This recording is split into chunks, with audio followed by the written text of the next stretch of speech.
کیا آپ کو پتہ ہے کہ شمالی کوریا میں آج بھی 76% لوگ بے مذہب ہیں؟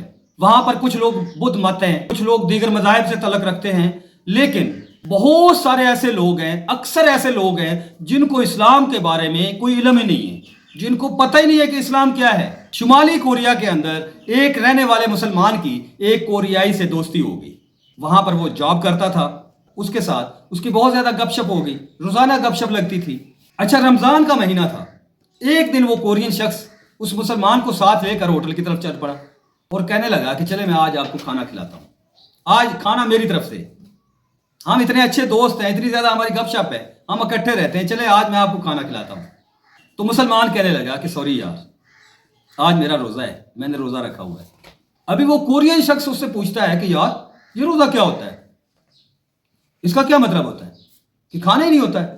تو وہ مسلمان کہنے لگا کہ بھائی یہ روزہ جو ہے نا، اس میں ہم سارا دن کھاتے پیتے کچھ نہیں، سورج غروب ہونے کے بعد ہم کھاتے ہیں، یہ ہمارے اللہ کا حکم ہے، ہم پورا دن کھاتے پیتے ہی کچھ نہیں ہے۔ تو وہ کورین شخص کہنے لگا کہ یار پھر تو آپ چھپ کر تو کھا سکتے ہیں، اندر کمرے میں چلے جائیں گے، ہوٹل کے کسی اندر والے کمرے میں چلے جائیں گے، وہاں جا کر کھانا کھا لیں گے، وہاں کسی کو کیا پتا چلے گا، آپ کے اللہ کو کیا پتا چلے گا کہ یہاں بیٹھ کر کھا رہا ہے۔ اچھا، وہ مسلمان جو ہے اس نے کہا کہ نہیں بھائی، میں اگر چھپ کر بھی کھاؤں گا نا تو میرے اللہ کو پتہ چل جائے گا، میرا اللہ مجھے دیکھ رہا ہے، وہ مجھے سزا دے گا، اس لیے میں چھپ کر نہیں کھاؤں گا۔ کورین شخص بہت حیران ہوا، اس نے کہا یہ کیسا فلسفہ ہے، یہ کیسی بات ہوئی، ایک بند کمرے کے اندر بھی تیرا اللہ تجھے دیکھ رہا ہے، تیرے اللہ کو تیرے کھانے کا پتہ چل جائے گا، مجھے تو اس بات کی سمجھ نہیں آ رہی۔ اس کے بعد کیا وہ میں آپ کو بعد میں بتاتا ہوں، یہاں پر میں آپ کو ایک کتاب کا تعارف کراتا چلوں۔ یہ کتاب ہے اصلاح معاشرہ، اس کے رائٹر ہے مختار چوہان، ایک بہت ہی خوبصورت کتاب ہے۔ میں نے واقعی اس کتاب کے اندر اصلاح کرنے کی، آج کل کے پرفتن دور میں ہم دیکھتے ہیں بہت زیادہ برائیاں پھیل رہی ہیں، ہم بہت زیادہ برے کام کر رہے ہیں، میں بھی شامل ہوں، یہ نہیں کہنا کہ یہ میں لوگوں کی بات کر رہا ہوں، میں بھی شامل ہوں اس میں، ہم سے پتہ نہیں کتنے گناہ ہو جاتے ہیں دن میں۔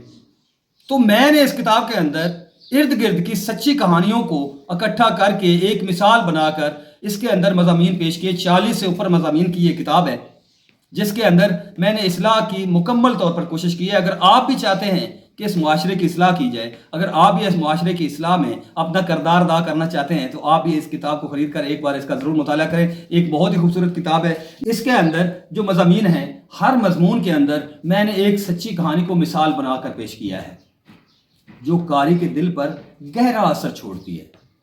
میں آپ کو کچھ مضامین کے بارے میں بتاتا ہوں۔ مکافات عمل، زندگی کے برے دن کیسے آتے ہیں، حسد کیا ہے، پردہ ہماری غیرت، ہم حلال روزی کو حرام کیسے بناتے ہیں، اس قسم کے بہترین مضامین اس کتاب کے اندر شامل ہیں، اور ہر مضمون کے اندر ایک سچی کہانی موجود ہے۔